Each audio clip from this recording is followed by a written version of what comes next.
Bakka jirtan hundumaatti nagaaniif araarri Waaqayyoo isiniif haa ta'u. Namni Waaqayyoo lallabaa wangeelaa Alamuu Shifarraa, waldaa warra wangeelaa Beetil Makkaana Yesuus Tuluu Shaaburraa. Barsiisa mata dureen isaa dhaloota dhuma bareedu jedhu qabatanii isiniif dhiyaataniiru. Dhaggeeffadhaa, ittiin eebbifamaa. Yihudaani gaafasi hordofu bartuudha, yommuu gadi ba'u hattuudha, to'achuu hin dandeenyeem garaasa. Sibira miseensa bartoota dhugaatii bakkeedha firoomeeraan fariisotatti galmee lama beekama kaasa. Of dhabeemi hafuurri jireenya deebatu lapheesaa dhiisee waan adeemeefi si gurguruuf haala mijeessa. Hin milkoomneemi soba dhugaa fakkeessuu yaalu sin arganneem carraa jiraachuu hin godaaneem dhaloota keessa. Bakka jirtan hundumaatti nagaaniif araarri Waaqayyoo isiniif haa ta'u. Kutaa sagalee Waaqayyoo irraa erga dubbifannee booda akka Waaqayyo nutti dubbatuuf Waaqayyoon hin kadhanna. Wangeela Gooftaa keenya Yesuus Kiristoos isa qulqulluu isa Maarqos caafee boqonnaa 12 lakkoofsa 24 irraa erga dubbifannee akka Waaqayyo nutti dubbatuuf hin kadhanna. Yesuus deebisee akkas dubbachuu keessaniin irraa kaattaniittu. Kunis caafata qulqullaa'aa yookiis humna Waaqayyo isa isin hin beekne kanaaf mitiiree? Ameen. Hin kadhanna. Barri kee hin geeddaramu, bara hundumaa jiraatta. Mootee Waaqaaf lafarra kan teessu ati Waaqayyoodha. Si galateeffannaa gaarummaa nuu gootee hundumaaf maqaa Yesuus Gooftaatti maqaan kee haa ulfaatu. Amma yeroo kana jaallattee nuuf laatte sagalee kee isa guddaa nu barsiisuuf carraa kana nuu kennite, ati Waaqayyo ulaa kee bantee sagalee kee nuuf erguun jaalala kee haa ta'u. Hafuuronni hammootaa ergamoonni dukkanaa sagalee kee nu keessaa kan nyaatan iddoo jiranitti maqaa kee maqaa Waaqayyootiin kan aamana ta'an. Maqaa Yesuusiin Ameen. Kutaa sagalee Waaqayyoo kanarratti hundaa'uudhaan barsiisa mata dureen isaa dhaloota dhuma bareedu jedhu Wangeela Gooftaa keenya Yesuus Kiristoos isa qulqulluu isa Maarqos caafee boqonnaa 12 lakkoofsa 18 hanga 27 bu'uura godhachuudhaan kutaa sagalee Waaqayyoo kanaa ilaalla. Dhuma bareedu yommuu jennu gammachuu hafuuraan kan guute jireenya nagaan badhaadhee fi Kiristoosii wajjin darbanii bara baraan jiraachuu jechuudha. Kutaa kana gubbaarraa gaafa dubbifnu jarreen Yesuus Kiristoosiin morman du'aa ka'uun hin jiru jechuudhaan warra Yesuus irratti fincila banan garee mormii warra geggeessan garee saaduqootaa kan jedhaman agarra.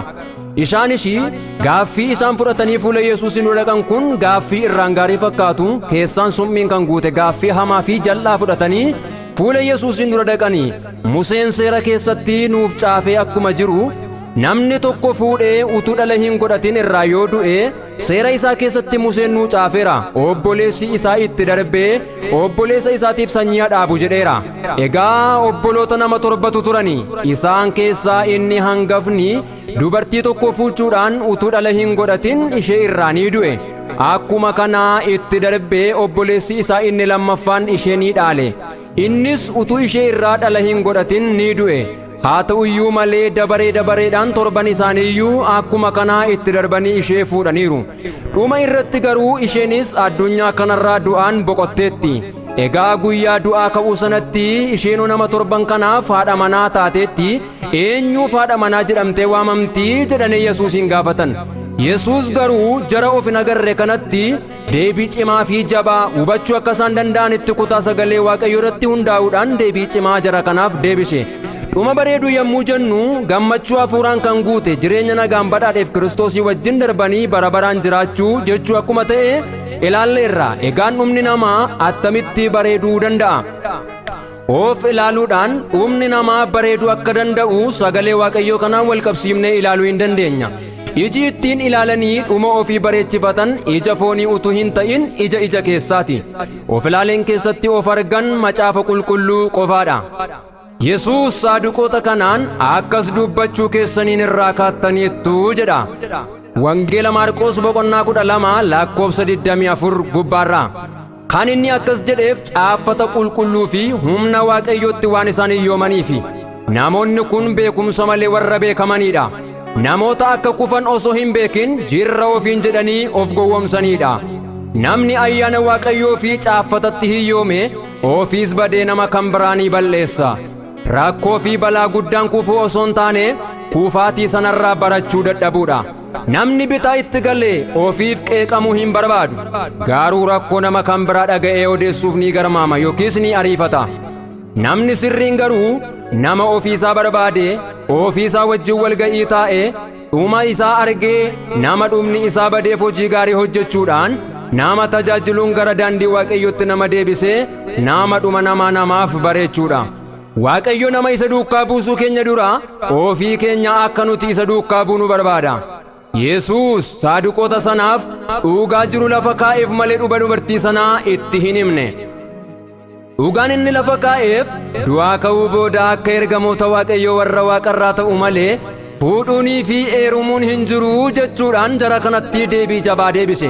Itti fufee waa'ee warri du'an kaafamuu garuu macaafa Musee keessatti isa caafame hin dubbifne mooree jechuudhaan afaan warra jal'inaan deemanii kana caafatu qulqulluudhaan cufe. Biyyi lafaa karaa fi imala ittiin gara mootummaa Waaqayyootti darbaniidha malee iddoo dhaalaa miti. Iddoo Yesuus jiru immoo humnatu jira. Humnichis maqaasaa keessa jira. Kanaaf iddoo hafuurri gooftichaa jiru immoo humnatu jira jedhame lammaffaa Qorontos 3:17. Saaduqoonni kun warra waamsisuu malee waammachuu hin beenne, warra gorsuu malee gorfamuu hin beenne, warra qajeelchuu malee qajeeluu hin beenne, warra geggeessuu malee geggeeffamuu hin beenne, warra barsiisuu malee barachuu hin beenneedha. Har'as taanaan hafuurri saaduqootaa waldoota kiristiyaanaa hedduu keessatti faca'ee jira. Namoota utuudhuma fokkisu baatanii waa'ee dhuma bareechuu namatti kan dubbatan nama kan barsiisan addunyaa kanatti bobba'anii jiru. Qalbii barri bituun yaadaniitu wangeela fayyinaa lallabu.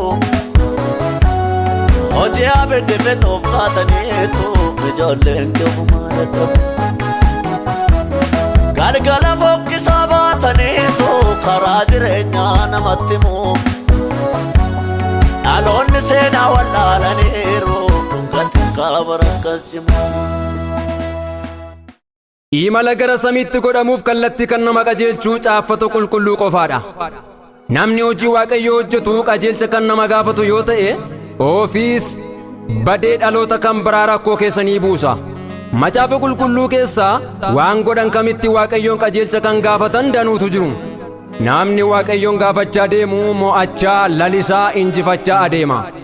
Dhumni bareedaan kan argamu yoo Waaqayyoo wajjin jiraatanii hafan duwwaadha. Ergamni keenya inni guddaan wangeela mootummaa Waaqayyoo fi labsuu fi dhaloota du'a jalaa baasuudha. Wangeela Maarqos 16:15 irratti inni gara biyya lafaa hundumaa dhaqaa uumama hundumaattis wangeela lallabaa jedha. Dhuma bareedu qabaachuu barbaaddaa? Yoos galfata Waaqayyo sitti kenneen hojjedhu. Wangeela Maatiyos 25 lakkoofsa 14-30 yommuu dubbifnu waan gurguddaa kutaa kanarraa hubachuu dandeenya. Yesuus dubbiin kun akka nama biyya fagoo dhaquuf ka'eeti. Inni hojjetoota isaa waamee akka humna isaaniitti isa tokkotti 5,000, isa tokkotti immoo 2,000, isa tokkotti 1,000 hin kennate. Namoonni kun guyyaa wal fakkaataatti fudhatan garuu dhumni isaanii adda adda ta'ee argame. Inni 5,000 fudhate si'uma sana dhaqee ittiin hojjete 5,000 buufate. Inni 2,000 fudhate si'uma sana dhaqee ittiin hojjete 2,000 ni buufate. Inni 1,000 fudhate garuu dhaqee boolla qotee meetii gooftaa isaatii awwaale. Gooftaan isaanii yeroo dheeraa booddee deebi'ee dhufe horii isaa isaan irraa hin lakkaate. Hamma gooftaan isaanii hin dhufinitti wal qixxaatanii taa'u. Adda ba'uun garuu erga inni dhufee booddeedha. Inni 5,000 fuudhee 5,000 natti kennattee turte ani immoo 5,000 buufadheeraa jedhe. Inni 2,000 fuudhee 2,000 natti kennattee turte ani immoo 2,000 buufadheeraa jedhe. Warra kana lamaaniin jecha wal fakkaataa ati waan xinnoo irratti amanamte ani immoo waan guddaa irra sin dhaaba gammachuu gooftaan kee itti jiraatutti galii jedhe. Namichi inni 1,000 fuudhee dhufee jechoota toora galchuu jalqabe. Ati nama gara jabeessa iddoo ittiin facaasinii galfattaa jedhe. Iddoo ittiin bittimsiniis walittiin qabatta. Kanaaf ansi sodaadhee meetii kee awwaalee horiin kee kunootti jedhe. Namichi kun itti hojjetee bu'aa buusuu hin dandeenye garuu haasaa toora galchuu hin danda'a. Akkasumas meetii boolla qotee awwaaluu hin danda'a. har'as taanaan namoonni waaqayyo galfata itti kennate ittiin hojjetanii bu'aa buusuu hin dandeenye garuu jechoota haasaa baay'ee qabu. Qabeenyi waaqayyo inni hangafaa fi inni guddaan dhala namaati. Qabeenya waaqayyo nutti kenne boolla buusuu bariifachaa jirra moo boollaa baasuu bariifachaa jirra? Haasaa beekuun namicha kana oolchuu hin dandeenye. Waaqayyo warra galfata isaa awwaalan hin adaba. Gooftaan isaa garuu dhugaa dubbattee hin jenneen. Hojjetaa hamaadhaa fi dhibaa'aa nana. Akkas ta'uu koo beekteetta miti?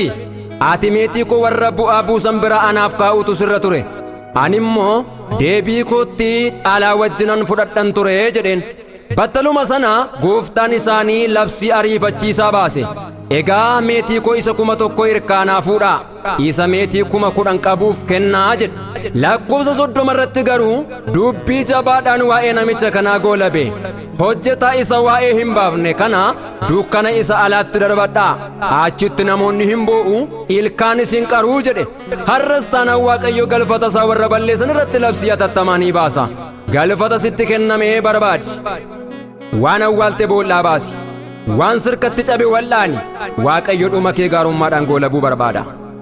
Attamiin gatii dhabaa nuu biratti dafqii abboota amantii wangeela nagaa fuunee hin lallabna hamman daaraa lafaatti. Attamiin gatii dhabaa nuu biratti dafqii abboota amantii wangeela nagaa fuunee hin lallabna hamman daaraa lafaatti. Durkatti baadhataadhaan galfanna abboota waaqayyo nu gaafata. Kan seenaa dudubbatu wal hirkaa fuudhee nu seenaa galmeessina. Maanaa gatii qabu kan dhiigaan dhufe wareegama goototaa. Iskaanee lallabnaa kottaan callimnu akkuma Asteer gannoofaa. Namni lammummaa isaa samiirra bara baraan godhatu waaqayyoon ilaalaa deema. Macaafa Iyyoob boqonnaa 8 lakkoofsa 7 irraa jalqabni kee gaddeebi'aa yoo fakkaate iyyuu dhumni kee immoo baay'ee guddaa hin ta'aa jedha. Kana jechuun waaqayyo inni iddoo gaditti nama jalqabsiisu dhuma dinqii ta'een nama xumursiisu akka barbaadu mul'isa. Iyyoob haala rakkisaa fi hamaa keessa taa'ee ija isaa jireenya isa caalu waaqayyo irra kaa'ate. Yaaqoob dura yommuu Esawu jalaa baqatee sokkee aduun itti dhi'ee haalli itti bitaachuufnaan waan xixiqqoo waaqayyoon kadhachuu jalqabe. Innis waan ani uffadhuu fi waan ani nyaadhu naaf kennii jedhe. Garuu waggaa 20 booda yeroo deebi'ee ergama waaqayyoon wal'aansoo qabee hamma lafa bariitti ittiin qabee wal'aansocha danda'uun isaa erga mirkanaa'een booda akka duraa buddeenaa fi uffata kadhachuu dhiisee na eebbiftu malee gassin dhiisuu jedhe. Waan waaqarraa kadhachuutti guddate. Waan waaqarraa kadhachuun kadhata dirribiidha. Dursa mootummaa waaqayyoo fi waan isaan wal qabatu kadhannaan inni kan isuma keessa jira. Wangeela Maatiyos boqonnaa 6 lakkoofsa 33 irraa duraan dursitanii yaada keessan mootummaa waaqayyoof qajeelummaa isaa barbaaduutti hidhaa malee kaan isin barbaachisu hundinuu isiniif hin kennamaa jedha. Kanaaf ija keenya isa caaluu mootummaa waaqayyoo irra kaa'uudha. Intalatu yeroo hundumaa abbaa manaa naaf kenni jettee waaqayyoon kadhatti turte. Garuu gaaf tokko tajaajilaanii mata duree kadhannaa keessanii jijjiiraa jennaan kadhannaa ishee amma akkas kan jedhutti geeddarte. Yaa waaqayyo siin kadhadhaa warra keenyaaf soddaa kennii kan jedhutti kadhannaa ishee jijjiirte. Namoonni baay'een akka horii qofootti hidhamtee jirtu achuma geengoo keessa naanna'aa oolu. Namni bilchaatan garuu kallattii tokkichaan cillaanfataa hin oolu. Haala jirtu keessaa ba'ii dhuma kee bareechuuf dorgomaa ta'i. Waaqayyo galgala kee galgala gammachuu gochuu barbaada. Macaafa lallabaa boqonnaa 7 lakkoofsa 8 jalqaba gaariirra dhuma gaarii wayyaa. Ameen. In kadhanna waaqayyoon.